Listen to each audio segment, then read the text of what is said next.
Thank you for taking the time to watch this episode of Life Support. If you enjoy the content, we would ask that you like it, hit subscribe, and share it with your friends. Everything you do from then on is different. One of the detectives, I think his name was He was a Derek. golden boy. And all we can do right now is come together. Extreme domestic violence, multiple rapes. It's great to have you back on Life Support, and we're going to be talking about some really important things during our time together and how grief fits into church and how churches deal with grief and some of the issues there. And my very special guest is Clarissa Moll, who is a writer, and she caught my attention in one of the stories that she wrote for Christianity Today. She has her MA from Trinity Evangelical Divinity School and has a take on this topic that only comes from her own personal story and her own personal pain. So, Clarissa, it's so great to have you here. Thanks for coming on and sharing your story with us. Thank you so much for having me. And I'm really sorry that you have to be here talking about this because it's not something any of us asked for, but yet you're in the middle of a really difficult journey, and I really admire you for talking about it because it's a recent journey, a recent hardship. So would you mind taking a few minutes and just getting us caught up to how you got to this place and why you're talking about this topic? Sure. You know, this is a story that I never wanted to tell. 10 months ago, almost 11 months now, on a family vacation, my husband Rob went on a hiking trip. He had been planning it for a long time with an old friend, and he fell to his death on Barrier Peak in Mount Rainier National Park. You know, Rob left early that morning for his hiking trip. He'd done it so many times. He was a conscientious, skilled hiker. And as he kissed me goodbye in our camper at our campsite, I thought nothing different. There was no signal or sign that this would be a day that was different from any other kind of day. But we always had a communication plan. We always determined that he would call me when he got to the trailhead back from his hike. And there was a time where I could be nervous, and that was when I could call for friends for help. And I knew that sometimes when you're hiking in the backcountry, you lose cell service. And so I didn't think anything about it when he was an hour late. But then when the hours began to creep by, I started to get nervous. And at 7 o'clock that night, 2 chaplains arrived in a big white SUV and changed my life forever. I arrived at my campsite. Three of my 4 children playing in the dusk outside the camper, and he gave me the news that nobody wants ever to hear, that my husband had died and that my story was changed forever. Wow. And how old were your kids at that point? Well, I have 4 children. My children are 14, 12, 10, and 7. So not only did you have to start grappling with that right away, but you had to then try to begin to shepherd them through this as well, which is a whole nother dimension to this whole story, right? Yeah, you know, I feel like God's hand was in this process from the very beginning. I have felt his sovereign care over me and over our family from the moment those chaplains arrived. One of the chaplains from the police department, local police department, was a local pastor, and he knew just the words to say. He was experienced in trauma, and he was able to guide me through the process, even of talking to my children about what had just happened to their father. I remember asking him, do I have to tell my kids? And he said, nope, that's my job.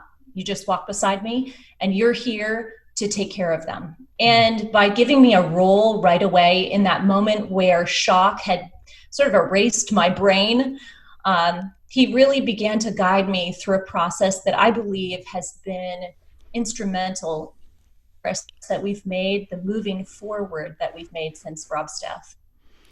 So I've been there and gotten that kind of news, not exactly the same news, but life-altering news. And your world kind of stops, doesn't it? It just sort of, all of a sudden you're in a different kind of surreal place that you never thought you would be, never wanted to be, but yet there you were. What kind of things were going through your mind as you started to process that? Well, you know, when the chaplains arrived, I knew the news wouldn't be good. And I said to them, I can't hear what you have to say until I have someone to hold my hand. And I called a local friend and I said, will you come down and hold my hands? These men are here. They want to talk to me. And before she arrived to hold my hands so I could hear the news, I asked for my journal. And over the course of the last 6 months, I had been writing verses in my journal under a title, I Am the Beloved. Verses that resonated with me, verses of God's care over me and blessing and love over me. And I asked the chaplains to tell me what they had to tell me in a single sentence. I told them I couldn't bear any more. And then I looked down into my lap and I began reading those verses. And really, that's what I clung to when my brain became a fog. I clung to those words that were already embedded deep into my heart, things that I didn't have to remember consciously that would just sort of bubble up in the moment. And those words in hymns and verses have been my sustaining grace through these last almost 11 months, because you're right, it is really hard to think in the midst of trauma. Maybe you could just take a moment and help others that maybe have seen people go through trauma or know that there are people within their sphere of influence who have gone through it and don't know what to say, don't know what to do, not sure how they should lean into that. What exactly do you experience? What did you experience in those next months afterwards? What was it like? Well, I feel like I almost became a child again. That's how I can best describe it. My attention span was extremely short. I had very few reasoning skills. And even basic tasks like driving the car and being able to concentrate in traffic, leaving the house and making sure that the oven was off. All of those very elemental tasks became front of brain, conscious kind of work. And I think that people who haven't experienced trauma in particular don't realize the effect that trauma actually has on the brain. A widow early on told me that it was a mercy that there were certain things I couldn't remember, that certain things were a fog.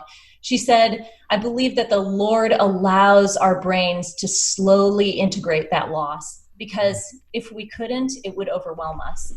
And that kind of a fog is something that I don't think a lot of people understand. A lot of times when people experience grief, when they experience the loss of a loved one, there are lots of helpers who want to jump in right away. And it's a blessing. I've been one of those helpers before. But the problem is that a lot of times a person who is grieving has no idea how they need to be helped. And it's primarily because of this brain fog that I believe happens as a mercy to the person who is learning to endure the kind of pain that will walk with them for the rest of their lives in grief. Yeah, that's such a good thing you just said, because it's not like there's a day when it's over. It's an adjustment process. It's a coping skill that you develop over a period of time, but the loss is still very real. And I think those who have been through this kind of thing understand that their lives will never be the same. The problem is they're surrounded by people many times, and maybe you've begun to experience this or have experienced this, that want you to kind of go back to the way you were. Like, hey, come on now. You hear that a lot. Like, come on, don't play the victim. They might be saying behind your back or something, but you're not going to be the same person. And I don't think that God wants you to be the same person. And I think that's a hard truth for a lot of people to hear. Yeah, in 1969, Elizabeth Kubler-Ross established her model of the 5 stages of grief. And those 5 stages of grief were actually modeled after what she observed as the experience of a person diagnosed with terminal illness, going through the grieving process and accepting their destiny, really. And unfortunately, those stages of grief have been misapplied to people who are grieving, to the people who are left behind. One of the things you learn very quickly in grief is that it is not linear. This is not a process of moving from point A to point B. Really, I like to think of grief as a companion instead. Grief is a companion. We get to know our grief. Sometimes grief shows up unannounced at our doorstep. Other times, grief sits in the back of the room, and we're surprised by the joy that we find in life. But all of those emotions, anger, denial, acceptance, joy, hope, despair, all of those things a grieving person will experience for the rest of their lives in some capacity or another. And realizing that grief has moved in, that grief has come to stay, allows us actually to care for one another better. Grieving is a lot like being a new mom. I know this, I've had 4 kids, and you go from that moment before baby's born to after baby's born, and your life is never the same again. It's never the same in hard ways, and it's never the same in good ways as well. And no one asks you to be like you were before your kids were born. There's something concrete and elemental that we can see that reminds us that baby is a cue to us that someone's life is different. Unfortunately, with grief, there's no visual cue. There's nothing but absence, an empty chair at the table instead of a booster seat at the table. And so a lot of people don't realize that grief is a companion that will move into your life and will stay with you. And that's not depressing or fatalistic. That's a reality of what it means to live with this emotion, this experience of loss. Clarissa, that makes so much sense, and I can totally relate to you. And it's so good for people to hear that, because one of the elemental pieces of helping others is to try to pick up on that long-lasting effect. And I'm seeing in this pandemic now, at least in my own personal life, the trauma that none of us really probably even understand that we're going through is triggering all kinds of things in me that are surprising. And I see people around me that are having a bit of this brain fog that you've described. And I'm concerned about the mental health of people around me, because there's things happening that I don't think we really have gotten to yet, because we've never been through this before. What do you think? Do you think that's something that's happening around you as well? Yeah, we all brought our baggage into quarantine with us, didn't we? We brought our financial concerns into quarantine. Some began in quarantine, but we brought them along. We brought our grief, we brought our relational struggles, all of these things we brought along with us. And the difficulty in pandemic I'm seeing is just that wrestling with how do we bear these burdens and this new burden of isolation, of fear, anxiety, uncertainty. It's hard to balance those two things. And for anyone who knows the experience of grief, they know that you can really only do one thing at a time. And so for us in pandemic, in our family at least, we've committed to slowing down and doing one thing at a time. So if a particular piece of life becomes overwhelming, then we stop. We slow down and we do one step at a time. And I really believe that that perspective on life will hold us in good stead after our phases have completed and we're back to our new normal, I should say. I believe the process of doing life one step at a time will be a good learning experience for us and something that we'll take on and use for the rest of our lives. Yeah, that's really wise. Clarissa Moll is my guest, and she wrote a terrific article for Christianity Today called Letting Grief Come to Church.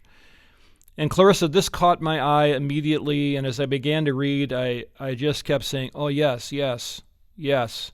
And the subheading is 5 Ways to Welcome What May Feel Unwelcome Once Doors Reopen. And you have picked this apart really well here and categorized it well. What was the thinking process that drove you to write this article in the first place?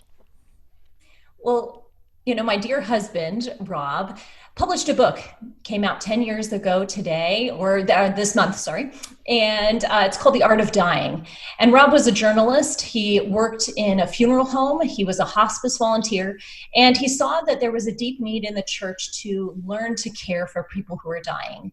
And so in his book, he sought to discover and rediscover ways that the church could come alongside people who were dying and care for them in that time of need.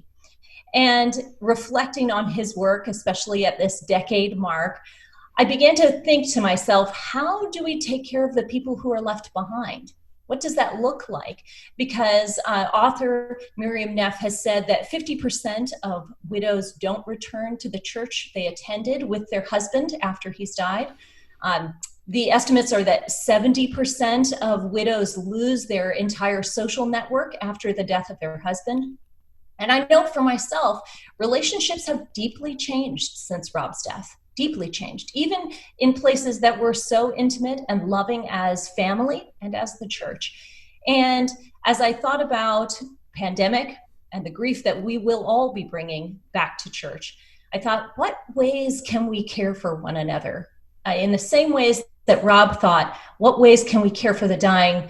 I'm interested in what ways we can care for the grieving, because more than ever before, there will be people sitting in our pews who desperately need our care.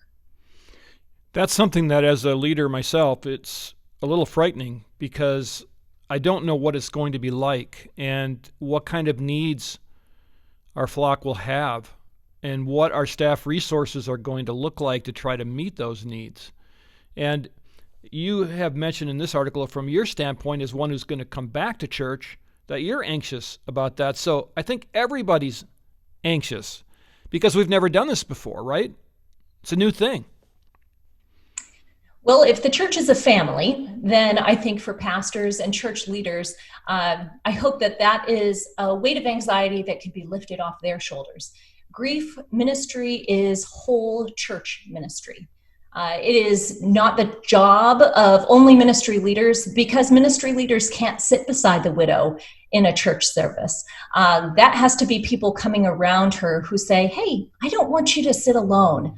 It needs to be Sunday school volunteers who are able to come alongside the mom who's miscarried and her infant won't be on the roster in the fall, who are able to attend to those particular needs.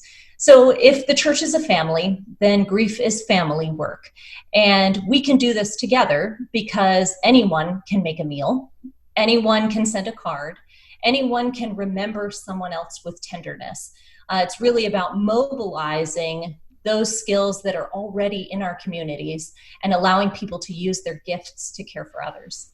I do want to get to this article, but I do want to ask you as well, what have been some of the things in the past 11 months that people have said to you that have been helpful or done for you that have been really helpful and life-giving?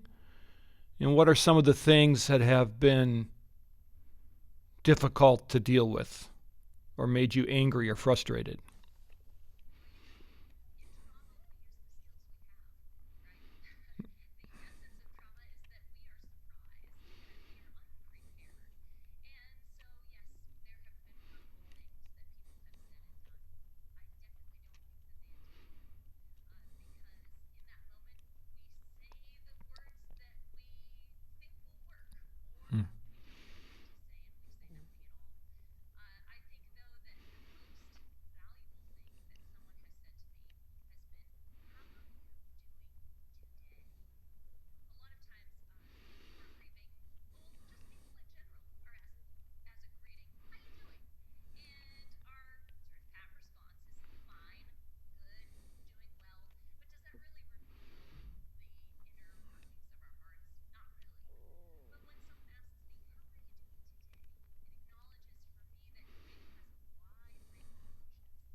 Yeah, because you know what it's like when someone walks by and you don't even know them very well and they just shoot you a quick like, hey, how's it going?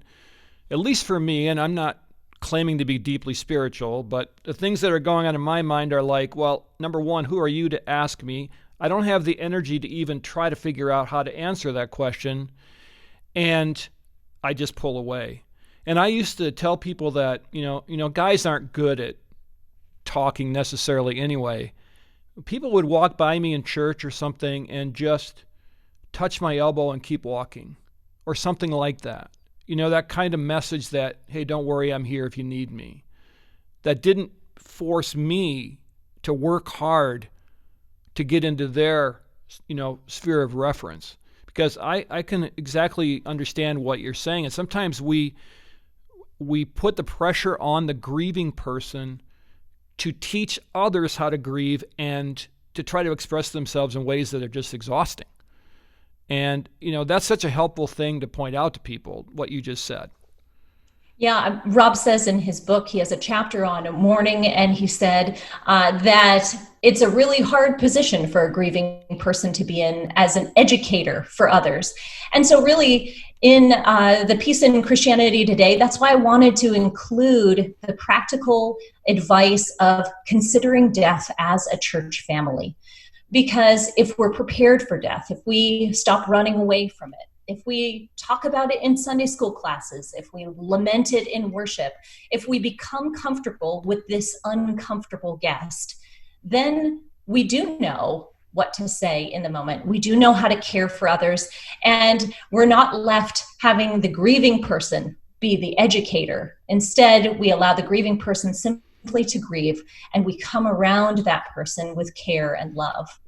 Which is the way God intended it. All right, now finally to the article. And we're going to have you back next time too, so we can really delve into this. But really interested in your number one thing here, and the premise of the article is how to care for people when we come back to church, or those that are grieving in church. And your first point is integrate lament into worship. What did you mean by that? Well, since pandemic began, we've seen pastors and churches across the country lament the isolation of not being able to meet together in person. I know that our church has done a magnificent job attempting to get online quickly, pivot from being in person to online. But we all know that the care doesn't feel the same, and we long to be together again. But we've gotten a little bit of practice here with lament. And in the same way that we don't want to just jump out of pandemic and forget all the lessons we've learned, I hope that the lesson of lament here, the corporate lament that we've been doing for, is it 11 weeks now already? I hope that we will remember that lesson, that we have things to sorrow about throughout the year, that each person in our congregation has something that weighs on them. And when that sorrow is acknowledged in worship, that is where healing can begin. When the corporate body says, I see you, I see your tears. And not only that, but God sees you. God sees your tears. And I will walk with you through your sorrow until he comes again. And I think that lament in worship serves that purpose. It allows us to express the emotions that are so visceral, so very tender and raw in our experience, to a God who is happy to listen, who never runs away from our anger or becomes frustrated with our frustration, but instead always welcomes us with open arms. And I think worship is the perfect place for us to be able to sort of let it all out with God and let him receive it, and then for him to give to us the blessing of his presence. Yeah, well said. We're going to talk about this more next time. Clarissa, thanks so much for being with us. It's so good to meet you. And I just want to say again, I'm very sorry that you have to be dealing with this topic from a personal level, but thank you for being so forthright and honest and wise. I really appreciate it a lot. Thank you so much. Clarissa Moll is our guest, and she is a writer who has written a fantastic article for Christianity Today. You can find it online, and I would really highly recommend that you do so. And the article itself is available, called Letting Grief Come to Church. Just Google that. All of her contact information is there. And I want to encourage you, too, that there is a purpose in suffering. God never does it because he wants to hurt us. And if you're hurting right now, know that God loves you, he wants to help, and others want to help too. They want to help you. 1 Corinthians 12:26, and if a member suffers, all the members suffer with it. If one member is honored, all the members rejoice with it. And so your hope in suffering is available to you through the love of Jesus Christ, but also through the love of others who are around you. So please reach out and give them an opportunity to minister to you, and you may find that you'll be enriched by that. I want to thank our wonderful partners here on Life Support. Thank you for spending time with us. You can find out more about our program on myfaithradio.com, Faith Radio Network, a great partner. Five Stone Media at fivestonemedia.com. You can see a video version of our podcast, and then here at Ridgewood Church as well at mywc.org. And you can follow me on Twitter at Pastor Paul J. Love to see you there. So thanks again for being here, and we'll catch you next time on Life Support.